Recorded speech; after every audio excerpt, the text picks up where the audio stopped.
Bonjour à tous et bienvenue pour ce tutoriel sur comment peindre rapidement la bande à Moloch pour Warhammer Underworld Nightvault. Du coup, le précédent tutoriel a bien plu, celui sur les gobelins que vous pouvez voir sur la chaîne. Aussi, j'ai repris un petit peu le même format, à savoir vous allez me voir vraiment peindre l'entièreté des pièces, mais en très accéléré. Au moins, vous pourrez voir tous mes gestes, vous pouvez mettre pause, et voilà. C'est parti pour la peinture. Du coup, après avoir soigneusement préparé les pièces, je les ai sous-couchées en bleu ultramarine de la gamme Army Painter et je vais commencer par attaquer avec un rouge directement à l'aéro. Donc j'utilise beaucoup de peinture Procolor, donc la gamme est assez limitée mais ça me permet d'encrasser moins mon aéro. Donc pour moi ça va être très important.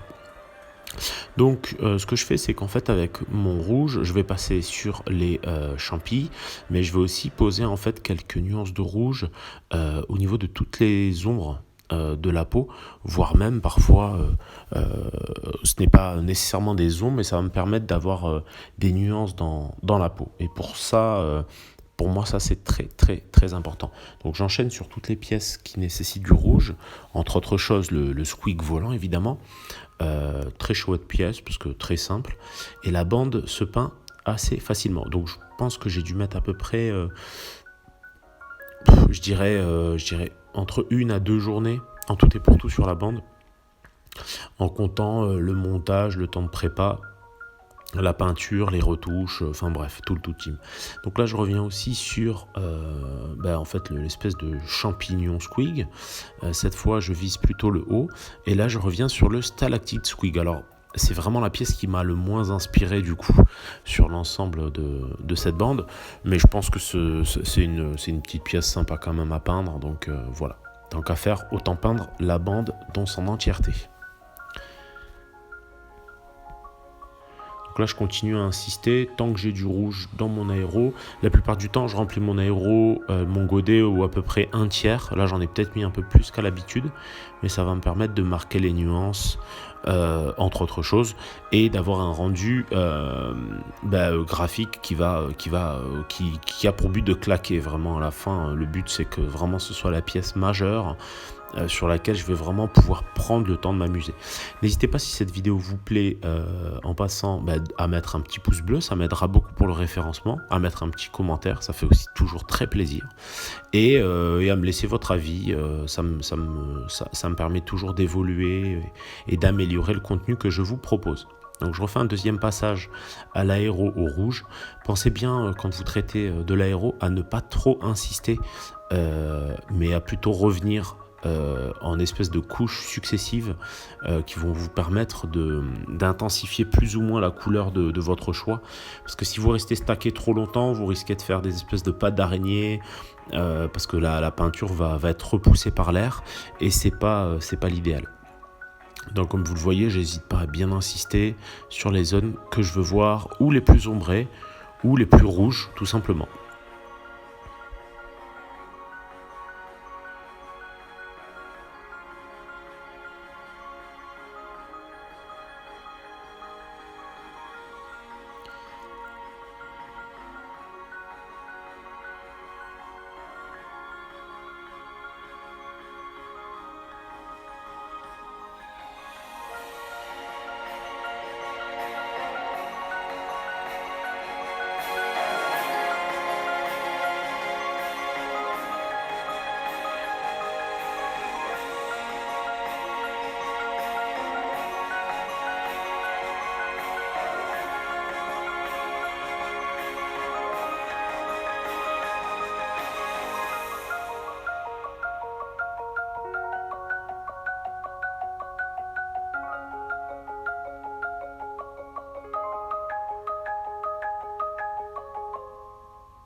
Une fois ces étapes de rouge passées à l'aéro, tout simplement je vais commencer à attaquer au noir. Et pour ce faire, en fait, par exemple ici, je vais vraiment viser donc sur l'espèce de champignon plutôt le haut du nuage de champignons et le socle, tout simplement.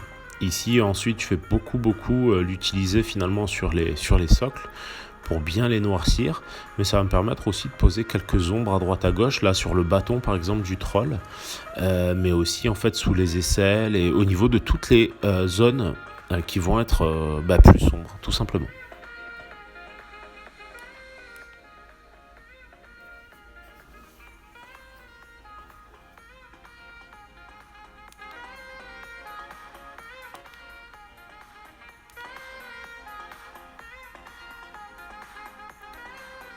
J'hésite pas à bien marquer au noir le pourtour des socles, ça me permettra d'avoir à moins y revenir plus tard.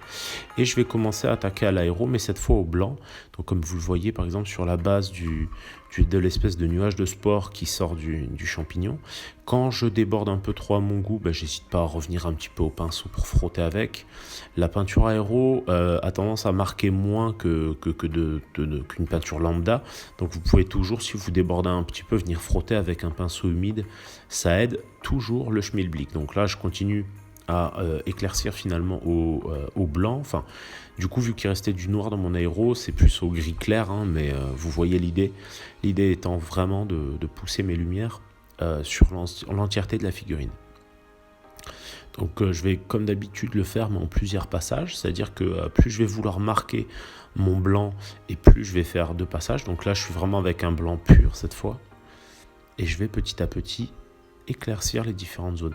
Donc vraiment pour moi l'attrait de l'aéro c'est vraiment de gagner du temps en termes de transition, de dégradé, tout ça, mais il ne faut pas se méprendre, ça demande quand même une certaine maîtrise, donc n'hésitez pas à prendre 1 ou 2 heures de cours avec si vous optez pour l'achat d'un aéro. Ça aide à se servir de la bête.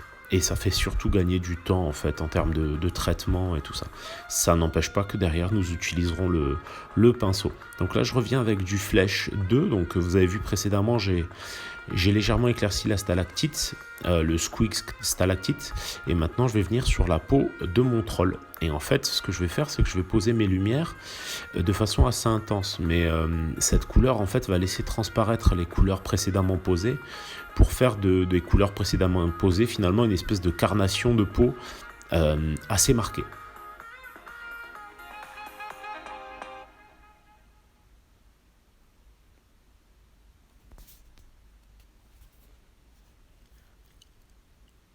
Donc comme vous le voyez, encore une fois, je ne vais pas essayer d'insister sur une zone de façon très marquée. Je vais plutôt faire tourner ma pièce et petit à petit marquer de plus en plus les zones. Donc je reviens ensuite avec un petit peu de terre de sienne, puis un petit peu de vert pour finalement faire l'espèce de flaque qui lui sert, qui est sur son socle finalement, et aussi un petit peu l'espèce de crapaud qu'il tient dans sa main. J'hésite pas à mettre un petit peu de nuance de vert sur toutes les pièces pour créer une certaine cohésion. Et je reviens un petit peu avec du Flèche 2 de chez Procolor, avec une petite pointe de blanc en plus pour commencer à poser mes points de lumière. Donc vous prenez vraiment votre temps, hein. Donc là comme d'habitude la vidéo elle est accélérée, c'est l'équivalent de 4 fois peut-être, quelque chose dans ce goût-là. Et voire plus, et elle est quand même montée, donc il y a quelques passages que vous ne voyez pas nécessairement. Donc vraiment n'hésitez pas, prenez votre temps, parce que c'est vraiment des pièces qui sont très très très sympas à peindre. Donc là je reviens avec une petite pointe de blanc dans mon verre, une espèce de vert sapin très très très clair, pour continuer à booster mes lumières au niveau du socle.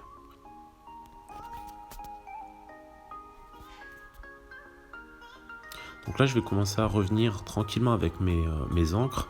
Donc là, je vais prendre de la Blue Tone pour marquer un petit peu tous les creux.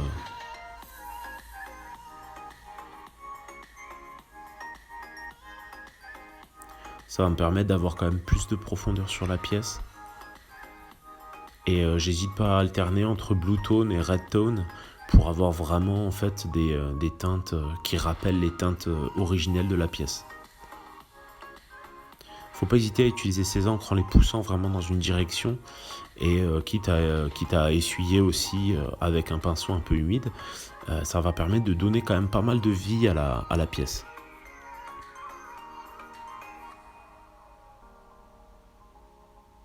Donc encore une fois, cette vidéo a pour but vraiment de vous montrer comment peindre rapidement et facilement la bande homologue, ça n'empêche pas ensuite, une fois le travail effectué, de revenir dessus pour l'améliorer.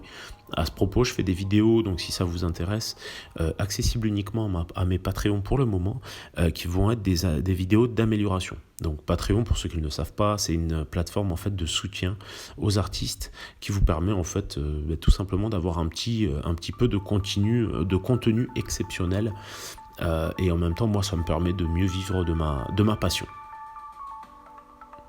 Donc là, je reviens avec une encre sépia qui va permettre en gros d'ombrer toutes les zones un peu annexes. C'est-à-dire c'est les zones sur lesquelles j'ai pas envie forcément que l'attention se porte de trop. Par exemple le pagne, le dessous du bidou.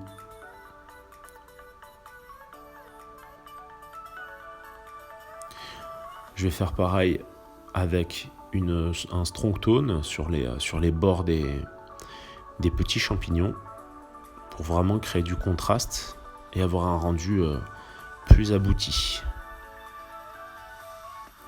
Donc je reviens avec du blue tone encore, cette fois dans les zones les plus sombres, je dirais, les zones que je veux le plus marquer.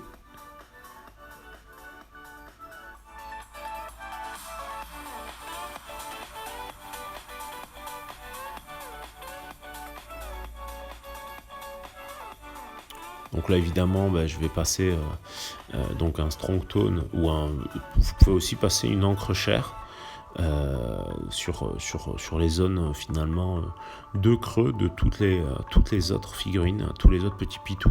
Bon, c'est plus des accessoires homologues que des figurines vraiment complexes et complètes, mais ça n'empêche que ça reste des figurines super sympas à peindre, donc n'hésitez pas à vous faire plaisir dessus.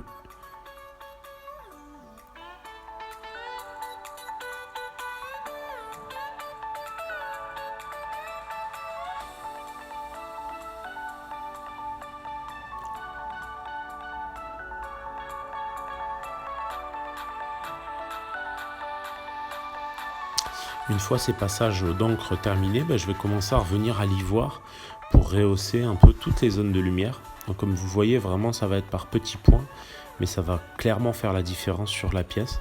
C'est clairement la partie la plus longue, parce que ça va être la partie sur laquelle je vais mettre en avant un peu tous les détails, tous les petits éléments que j'aime beaucoup. Et forcément, ça va être un peu long. Alors pour information, j'utilise un Raphaël 8404. Taille 1, ça me permet d'aller moins souvent à ma palette, mais vous pouvez très bien le faire avec n'importe quel type de pinceau. L'idée c'est vraiment de pousser sa peinture et de poser en fait petit à petit des points de lumière vers lesquels on va pousser sa peinture.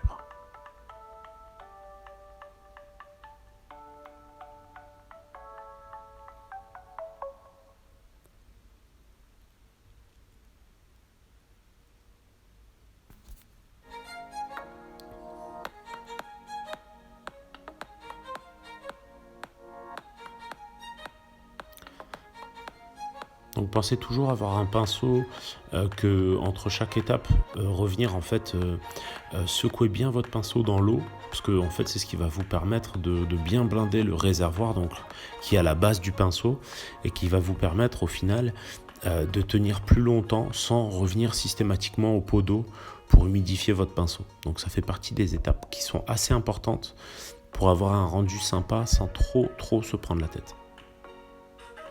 N'hésitez pas, si vous avez 5 minutes, à aller jeter un coup d'œil à la chaîne Happy Games Factory, sur laquelle en fait il y a un nouveau format de tuto qui est travaillé pour être encore plus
J'hésite pas à revenir avec un petit peu de rose au niveau des lèvres et des petites pointes de blanc au niveau des dents.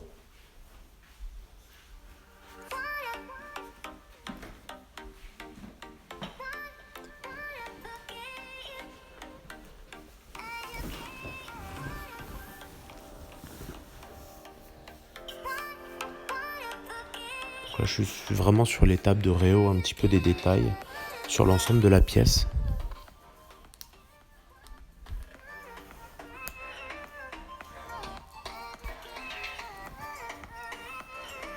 Je vais revenir avec un petit peu de turquoise et une pointe de blanc pour finalement éclaircir l'espèce de gros crapaud qu'il a dans la main. Les différents types de traitements finalement vont me permettre de vraiment dissocier les différentes parties de la pièce, que ce soit le crapaud en bleu, la flaque en vert, les champignons en rouge. Ça va vraiment nous permettre d'avoir une pièce qui est assez complète et agréable à regarder. L'idée étant pas nécessairement de présenter cette pièce à un Golden Demon, mais d'avoir un résultat suffisamment sympa. Donc là, petit à petit, je vais ajouter petit à petit du blanc à mon turquoise, de sorte à avoir des zones de plus en plus éclatantes.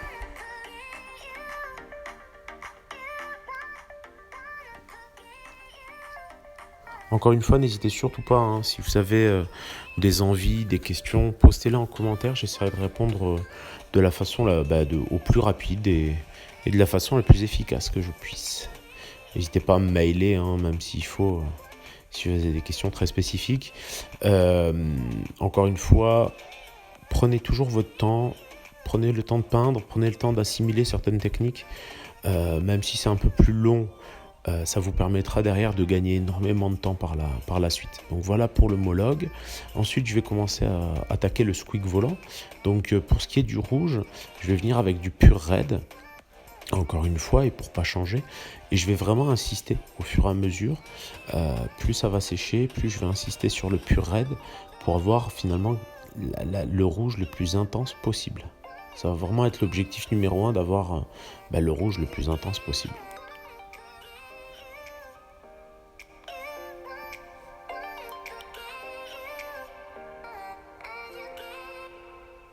Donc vous voyez là le rouge, il est très peu dilué, mais vraiment je vais le tapoter sur toute la face avant, sur les ailes, pour avoir quelque chose de très marqué, d'assez vivant. J'en profite pour faire les champignons évidemment sur le socle.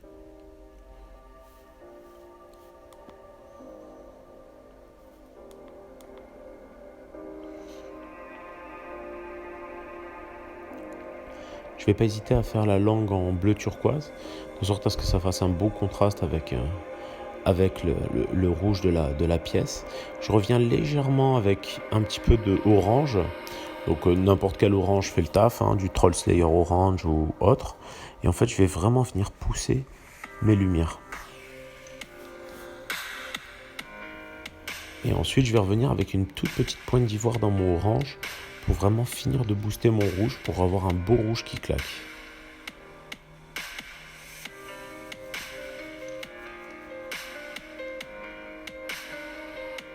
J'hésite pas à rehausser aussi l'entièreté du socle.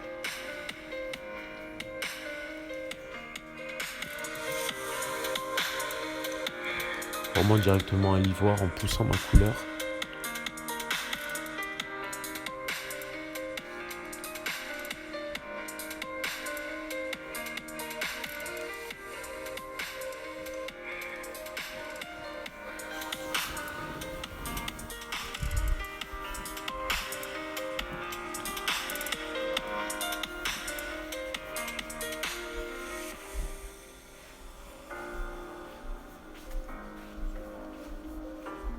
Je vais réitérer un petit peu le même traitement au rouge sur le champignon squig. Donc l'idée c'est toujours pareil, une touche de pur red, ensuite sur une très petite zone un petit peu de orange, et pour finir une petite pointe de orange mélangée à de l'ivoire pour les derniers points de lumière.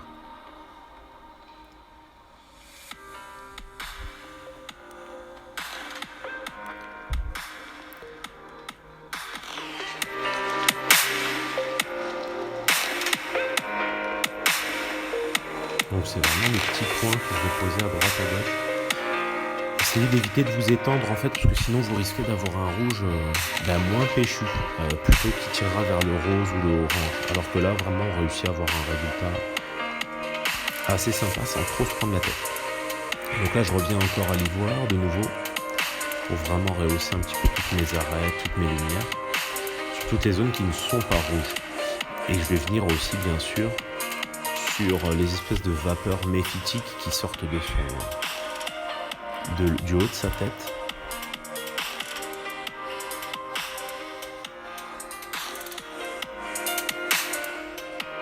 Donc j'ai toujours en objectif aussi de vous proposer quelques vidéos de partie à l'occasion, parce que c'est un jeu que j'aime beaucoup aussi. Donc à l'occasion, je vous mettrai ça. Bon, ce ne sera pas d'une qualité extraordinaire, mais au moins ça vous permettra de voir comment le jeu tourne. Parce que c'est vraiment un jeu que j'apprécie, qui est simple, facile d'accès. Là-dessus, Games nous ont bien surpris, donc ça c'est chouette. Et au final, c'est vrai que ça nous change un peu d'Eden et ça reste un jeu rapide et facile à jouer. Donc je vais venir poser quelques points de lumière encore sur les espèces de vapeurs méphitiques, mais je ne vais pas non plus m'étendre trop, et ça me permettra d'avoir une pièce très sympa.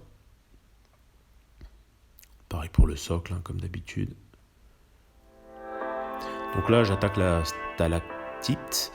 Voilà, c'est vraiment ma pièce, je l'ai gardée pour la fin, tout simplement parce que c'est la pièce qui me motivait le moins. Donc j'ai commencé par ce qui me motivait le plus. Quand on essaye de rusher des pièces et d'avoir un résultat super sympa, je garde souvent le moins sympa pour la fin. Donc je commence par le rouge sur les petits champignons. Puis ensuite, je vais tout de suite éclaircir finalement sur la base du jus que j'avais précédemment posé. Je vais tout de suite éclaircir à l'ivoire pour essayer de faire un peu ressortir ce qui est censé être une tête, quoi.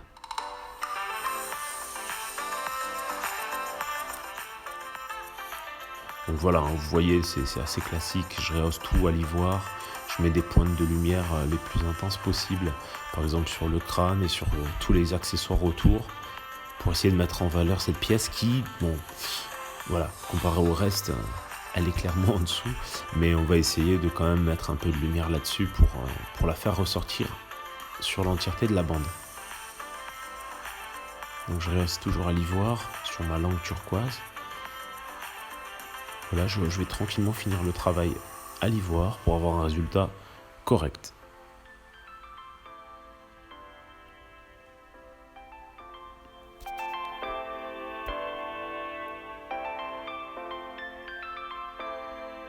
Et voilà pour cette bande Amolog. J'espère que cette vidéo vous aura plu. Encore une fois, n'hésitez pas à mettre un petit like, à mettre un petit commentaire sympathique, à me donner vos avis sur cette vidéo. Donc j'espère que ce format vous plaît toujours autant. N'hésitez pas aussi à vous abonner à mon Patreon si vous voulez voir plus de vidéos et me soutenir dans ce que je fais, tout simplement. Quoi qu'il en soit, je vous remercie. Et surtout, n'hésitez pas à trouver un peu de temps pour peindre. À bientôt.